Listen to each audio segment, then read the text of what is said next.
Topic po natin tungkol sa atorvastatin, simvastatin. Ito yung mga gamot nyo para sa cholesterol.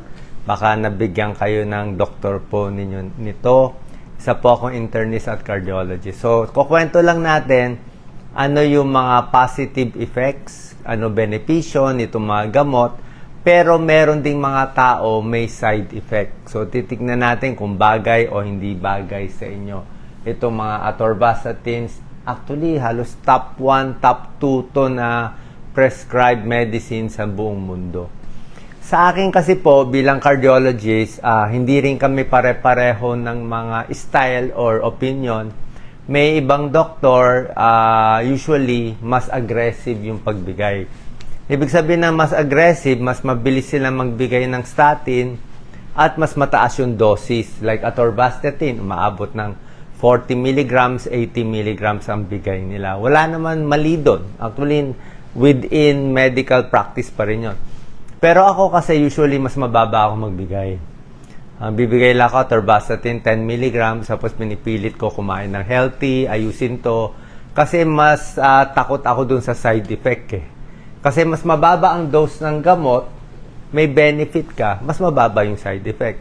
Mas mataas yung dosis, mas merong side effect, di ba? So, depende po sa doktor at depende sa pasyente. Ito lang naman, opinion ko. Pero kung may doktor kayo, syempre, follow your doctor kasi payo lang yun sa akin. So, atorvastatin, marami siyang mga benefit o may pro and con tinitimbang natin. So, pampababa ng cholesterol, kung may barado sa ugat, katulad nito, baradong-barado na siya. Oh. So, nababawasan ng bara para hindi ma-heart attack, hindi ma-stroke. Yan, side effects and risk. Tulad na sabi ko, doktor nyo ang final say, cardiologist nyo yung akin payo lang. Ito yung cholesterol natin sa ugat natin. Pag bata pa tayo, ang ganda, oh, halos. Ang ganda ng daloy ng dugo, maluwag. Kumbaga sa gripo, maganda yung daloy ng tubig. Pag ganito, wala ka pang sintomas, okay pa to. Pero pag naninigarilyo, kumakain ng taba, ito, sobrang stress, high blood, diabetes, magbabara. Pag talagang sobrang high blood, sobrang stress, mataas cholesterol, pwede ma-heart attack, barado. Wala nang dugo papasok dito. Okay, so binibigyan natin ng gamot sa cholesterol para mabawasan to, mas hindi magbara. Pero marami pang natural remedy din na tuturo natin. Okay? Para lang ma-explain ito nga. Without statin, makapal yung taba. With statin, mas numinipis yung nakabara. Meron na rin kasi mga generic, kaya maganda. Generic to eh. So, pag generic, mas mura na siya. Okay? Tingnan muna natin yung pro bago tayo sa side effect. Ang pro ng statin, may pag-aaral na bawas heart attack, bawas stroke. Yung mga na-bypass na operahan sa puso, na angioplasty. Angioplasty, naglagay ng wire sa kamay o sa singi, tapos binuka yung ugat sa puso. Kailangan din ng statin. Sumasakit na ang dibdib. Sobrang taas ang cholesterol. Yung total cholesterol, LDL, very high. May diabetes, oo, pwede rin nabigyan. Madalas sumakit ang dibdib, mas binibigyan. Atorvastatin, simvastatin, rosuvastatin, halos pare-pareho sila lahat. Ang pioneer dito, simvastatin eh. Pero kung sa lakas na magpababa ng cholesterol, mas malakas atorvastatin. Rosuvastatin, malakas din. Kaya lang rosuvastatin medyo bago pa eh. Medyo bago pa. Pero matagal-tagal na rin. Pwede na rin naman siya. Ito ang cholesterol level. Pinakita natin cholesterol level. So, 200 ang cut-off total cholesterol. LDL, pwedeng 100 o 130 mg per DL. Pero ngayon, stricto. Gusto nila 100 mg per DL and below. Ito yung bad cholesterol. 100 mg per DL or below. Pero sa akin lang, 130 mg per DL and below, pwede na sa akin. Total cholesterol, 200 and below. Ang target. Pero ako, hindi ako ganun ka-aggressive magbigay ng gamot. Mas gusto ko yung may gamot konti, pero gusto ko nagsisikap din yung pasyente. Dapat nagpapapayat din siya. Hindi siya kumakain ng cake, hindi siya kumakain ng matatamis at matataba. Kasi useless din, bibigyan mo ng gamot, lahat naman kakainin niya, pareho din. So, okay na may konting gamot kung nagkakamali siya minsan sa pagkain niya. Pero at least, nag-iingat pa rin siya. Ito yung mga malaking pag-aaral na ginawa sa atorvastatin na nakita, 4,700 patients. Bawas 16% stroke, bawas 35% heart attack, 20% bawas sa heart disease. Yan, may tulong sa ano. So, marami siyang benefits. Marami siyang benefits. So, wala tayong masabi doon. Pag cardiologist, ibibigay yan. Kaya lang, ako kasi po, hindi lang naman yung benefit tinitingnan ko. Lahat naman kasi ng gamot, may benefit, pero syempre, sa ilang percent ng tao, baka 1%, baka 3%, meron tatamaan ng side effect. Diba? Dahil may tatamaan ng side effect, pinag-iingat din natin. Kasi, hindi naman porke umiinom ka ng statin ay never ka na ma-heart attack. Actually, may pag-aaral to. Ito, ganito. Sa mga, medyo complicated to. Pero nakukuha namin yung number. Sa 100 na binigyan ng statin, ganyang karami, ang dapat ma-heart attack na natulungan ng atorvastatin, 13 lang Ito. So, itong 13, pag 100 binigyan mo, pwede nandito ka. Anyway, hindi ka naman atakihin sa puso. Uminom ka o hindi ng statin. So, nandito ka. Pero dito sa 13, dapat inatake sila. Pero dahil sa statin, natulungan. So, 13 yung talagang benefit niya. 13 out of 100 sa loob ng 10 taon. Pero itong taon na tong 22, naka-statin man siya o hindi, heart attack pa rin siya. Kaya malungkot siya to. Malungkot to. So, ito lang talaga ang benefit, 13. Pwede na yan. Malaki na yan. Kaya lang, ito nga yung benefit, hindi naman 100%, pero ito yung side effect. Meron tataas ang SGPT, SGOT, baka magloko yung liver. So, dapat binabantayan nyo. Pag nagloko yung liver, baka masira, manilaw. Ayaw natin. Ito pa isa. May ilang tao, tataas ang blood sugar. So, nananahimik, wala siyang diabetes, uminom ng statin, tumaas ang blood sugar. So, another problem. O, ilang percent to? Iba-iba. May 1%, 2%, less than 1%, o 3%. Iba-iba yung numbers. Muscle pain. Uminom ng statin, sumakit ang binti, sumakit ang muscle. Merong mild lang, merong mas malala. Memory, hindi sure. Pero iba sinasabi, posible humina memory, mas pagod.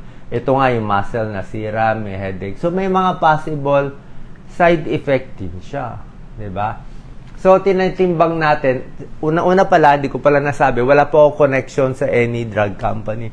Wala akong paki sa kanila, wala akong konektado ni piso, ni isang trip sa abroad, isang junket, never ako tumatanggap. Di ko kailangan. Okay? Ayoko pabayad sa drug company, ayoko magdagdag sa presyo ng gamot nyo, lalo na sa presyo ng mahirap, ayoko. Konsyensya ko yun. Ginagawa ko lang to kasi maganda naman yung gamot, pero kailangan alam natin na may possible side effect. Kaya mas gusto ko nga low dose lang. Ito yung mga binabantayan, SGPT, SGOT, muscle pain, pataas blood sugar, binabantayan.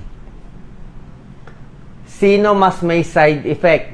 Kung marami kang gamot siguro, higher dose. Mataas ang dose mo. Yan, mas matanda, mas payat.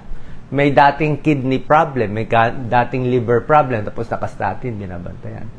Alak, bawal ang alak pag uminom ng statin. Maghahalo yung alak sa statin, uminom ka ng beer, hard drinks, tapos nag-statin ka, tataas yung dose. Hindi maganda. Masisira ang atay sa alak. Posible masira ang atay sa statin, so na-doble pa.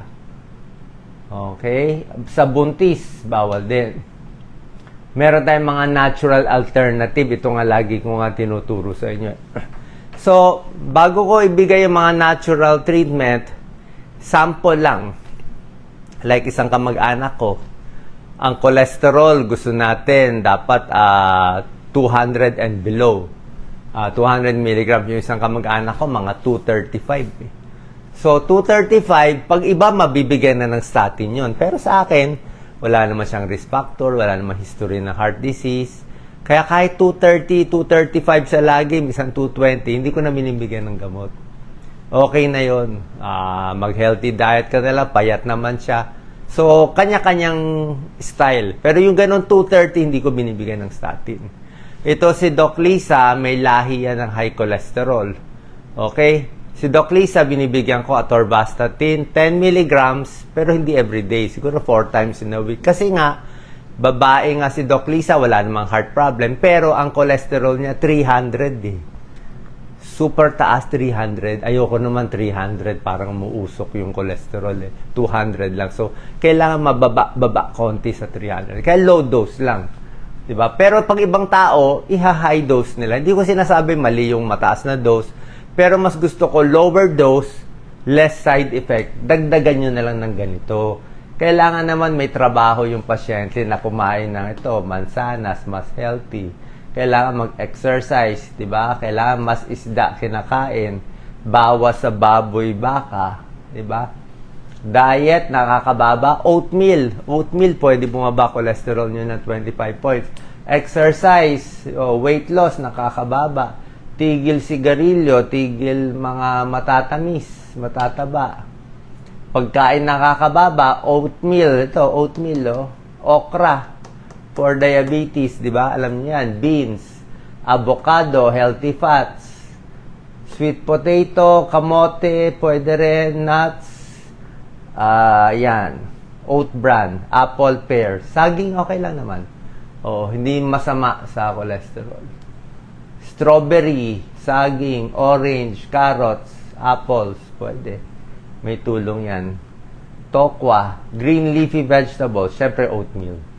Garlic pang cholesterol din, di ba? Nakakababa ng cholesterol ang garlic. So, pag meron kayong mga side effect, pupunta kayo sa doktor nyo, baka kailangan itigil. Okay? Pero hindi nyo pwede itigil ng basta-basta lang. Ito sample ng mga gamot sa cholesterol at equivalent dose. Merong equivalent dose yan. Like, pag simvastatin mo, 20 milligrams ang simvastatin, lilipat ka sa atorvastatin, dapat 10 lang eh. Kasi minsan mas matapang kasi yung atorvastatin. So, 10 milligrams ng atorvastatin, katumbas niya 20 milligrams na ng simvastatin at 40 milligrams ng lovastatin, pravastatin at yung mga iba't iba pa. Other tips, itutuloy-tuloy ko na lang. Pag na-miss yung gamot na atorvastatin, the next day na lang inumin. Wala namang kaso. Alak, ingat tayo. Suha, konting ingat. Pag maraming suha, konting suha, walang problema. Kung maraming suha, minsan nagugulo yung dose. Oras na sumakit ang muscle ng hina, pa-check up sa doktor. Okay, baka CPK total, chinecheck, baka CPK total. Paalam niyo sa doktor na sabi mo, nakastatin ako, naka-atorvastatin, simvastatin, masakit muscle ko. Okay, may naninilaw, importante. Biglang nag-dark yung ihi, nasusuka, pa-check, baka liver problem. Tumaas blood sugar, pa-check tayo. Okay, sigarilyo, tigil. Okay, yan naman binabantayan. Other side effects, yung iba nagsisipon-sipon. Meron din ganon. Buntis, hindi pwede uminom. Okay? Pag buntis, hindi pwede. Madalas mag-side effect, senior at bata. Pag bata, senior. So, pag mas senior, mas maingat sa dose. Kailan iinumin? Umaga, gabi? Anytime pwede, pero usually sa gabi. Pero ngayon, okay lang naman, morning or night. Usually sa night ang binibigay. So, yan ang mga iniingatan natin. Gaano kabilis ang epekto nito pag uminom ka? Hindi po kumain ka ng lechon ngayon, tapos iinom ka sa tableta, quits na kayo. Hindi naman tayo naglalaro, di ba? Parang kain ng lechon, kain ng atorvastatin, medyo kalokohan yun. Hindi naman. Iba yung katawan natin eh. Yung ininom mong atorvastatin, hindi naman niya mahanap yung balat ng lechon na kinain mo. Hindi naman ganun ka-specific yun. Anyway, pag uminom ka ng atorvastatin, usually para bumaba cholesterol mo, 2 linggo. 1 to 2 weeks ka pa mag-iinom bago bababa. Ano average? Pinakamalakas atorvastatin. Generic lang binanggit ko generic is mura lang. Baka 10 piso lang or less kasi nga generic siya. Ang lakas ng pagbaba niya sa total cholesterol usually mga 35% mabababa, triglyceride mga 40%, tapos yung HDL baka tumaas. Okay? So, may pros and cons to. Balik kayo sa inyong doktor at sundin natin itong mga tips natin, mga healthy lifestyle tips para bumaba yung cholesterol. Kung napababa nyo yung cholesterol nyo nang ito lang ginagawa nyo, dieta lang at pagkain na, hindi mo na kailangan uminom ng gamot. Di ligtas na tayo sa lahat ng side effect. Kasi ito, pwede mo habang buhay inumin. Gaano katagal iniinom ang statin? Matagal Years Taon. 1 year, 2 years, 5 years Ganun katagal. Kaya nga ayoko nga mataas yung dose. Kasi pag ganun katagal, ayoko mag-abang ng mga possible side effects. Salamat po. Share po natin sa ating kababayan.